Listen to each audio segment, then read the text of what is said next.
да те прашам нешто, доколку имаш временска машина, каде би сакал да се вратиш и колку години наназад? Илина, интересно прашање.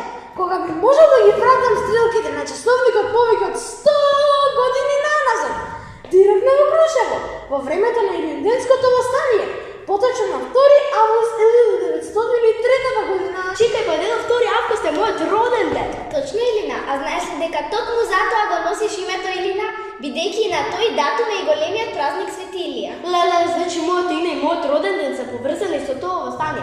А што всушност значи тоа восстание, бабо? Восстание е кога луѓето ќе се здружат и ќе се изборат за своите права. Тогаш нашиот народ решил дека е доста и дека сака сам да си биде газда на својата земја и сам да си ја крои судбината. А зошто токму во Крушево? Затоа што таму восстаниците успеале да ги збркаат душманите и да создадат своја слободна територија наречена Крушевска република. Таа постоела само 10 дена, но тие 10 дена се најважните во нашата историја.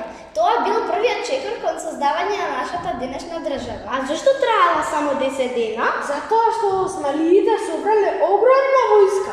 Тие биле многу бројни, но нашите восстаници не се предале и се бореле храбро до самиот крај.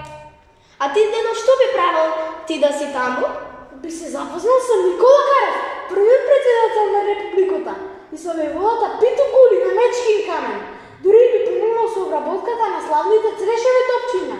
Тоа по дрво, па тоа навистина пукало, дедо. Пукало и како?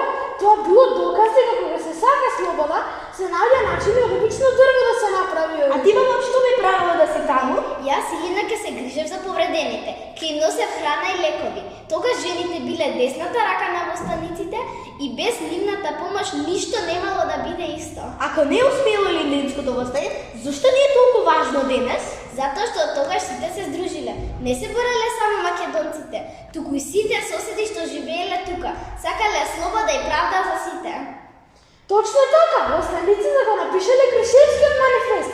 Тоа било писмо со кој ги повикале сите соседи, без разлика на вера и нација, заедно да изградат своја слободна држава во која сите ќе бидат еднакви. Сега сум уште погрда што го носам ова име. Ви благодарам, ова ми беше најинтересната приказна што сум ја слушнала. Од вај чекам да им раскажат на сите во училиште.